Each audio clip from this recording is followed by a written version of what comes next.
ఇప్పుడు నేను మాట్లాడుతున్న ప్రతి మాట నిన్న అధికారులు మాట్లాడిన మాటల్ని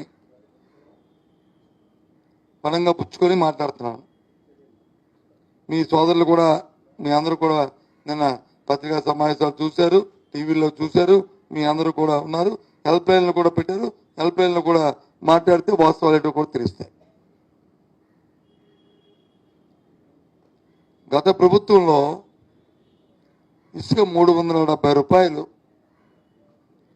సేంద్రేజ్ పెట్టి రీచ్ల దగ్గర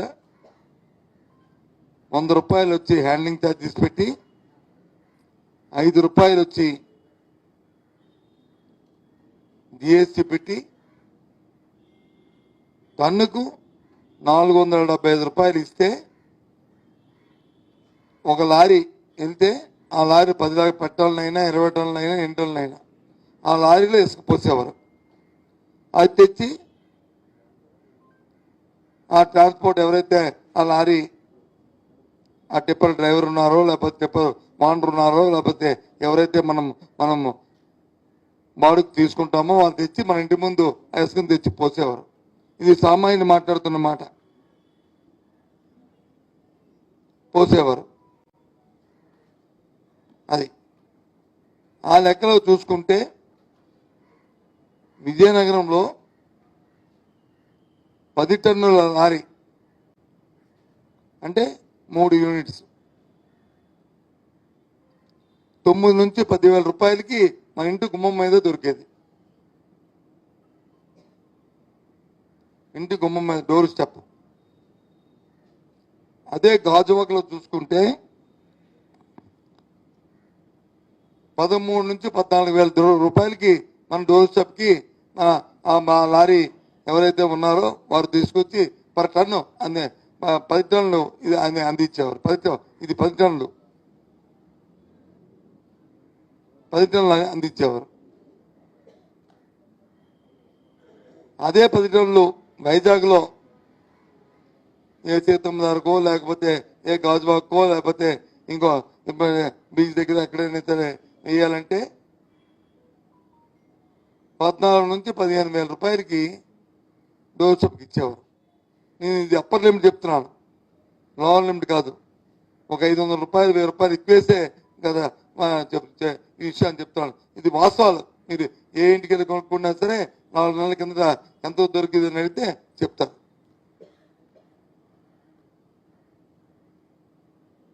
అది ఇప్పుడు ఎంతో దొరుకుతుంది అంటే ఇప్పుడు ఈ రోజు వరకు అంటే రేపు మళ్ళీ ఏ రోజు అయితే వాళ్ళు అందిస్తామంటున్నారో అది అందినందుకు ఇప్పుడు ఎంతో దొరుకుతుంది. అది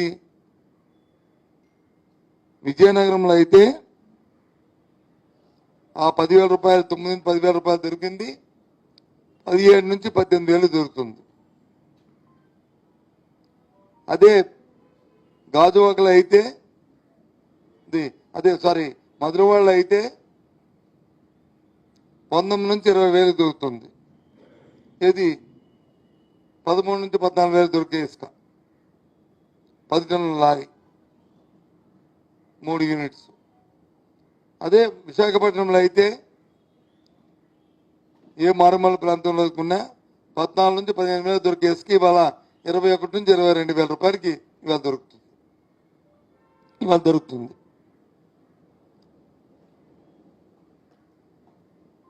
ఇంకా మేము స్ట్రీమ్లైజ్ అవ్వలేదు, స్ట్రీమ్లైజ్ చేస్తాము, రేపు 15వ తారీఖు నుంచి ఇస్తున్నాము, 22 ఇస్తున్నారు.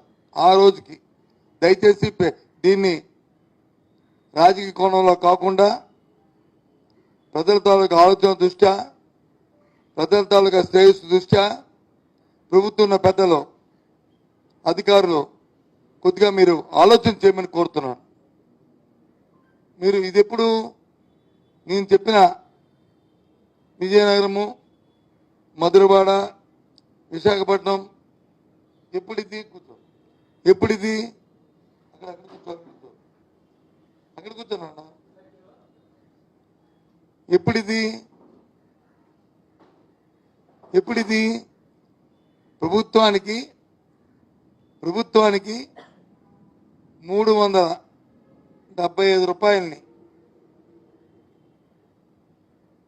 సీ ఫీజు కట్టిన తర్వాత అంటే మైన్స్ తాలూకా ఫీజు కట్టిన తర్వాత ఈ 10,000 రూపాయలు, ఈ 14,000 రూపాయలు, ఈ 15,000 రూపాయలు దొరికేది పట్టణ ఇష్ట.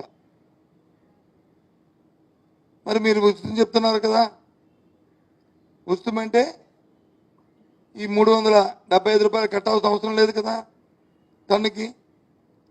అంటే ఒక ఏదైతే ఇప్పుడు అంతకుముందు దొరికిన ప్రభుత్వంలో దొరికిన ధర ఏదైతే ఉందో ఈ 10,000 రూపాయల కంటే ఇంకా 3,500 రూపాయలు తగ్గించి దొరకాలి. Common sense point. Government fee కట్టినప్పుడు ఎందుకు 13 రూపాయలు 13,000 రూపాయలకి 14,000 రూపాయలు ఎందుకు దొరకాలి? ఈ 13 నుంచి 14,000 దొరుకుతున్న మొదటి వాళ్ళు వేసుక 4,000 తీసేస్తే సుమారు 10,000 రూపాయలకి దొరకాలి. Common sense point. నీకు గవర్నమెంట్కి వచ్చి ఫీజు కట్టినప్పుడు ఎందుకు 14,000 15,000 కట్టాలి? ఎందుకు దొరకాలి? అంటే ఇప్పుడు ఎక్కువ దొరకకుండా 6 జరిగితే ఈ రేటుకి దొరకాలి. వైజాగ్లో 14,000 నుంచి 15,000 రూపాయలకి ఎంతకుముందు దొరికింది దాన్ని ఇవాళ 10,000 రూపాయలు దొరకాలి, 11,000 దొరకాలి. ఈ రేటు దొరకలేదు సరికదా.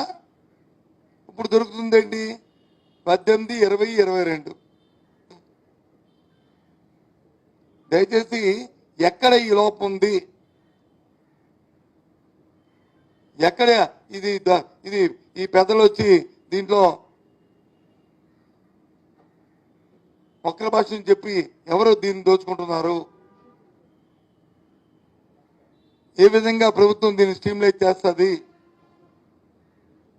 స్ట్రీమ్లైజ్ చేయాల్సిన అవసరం ఉందనేది మా డిమాండ్.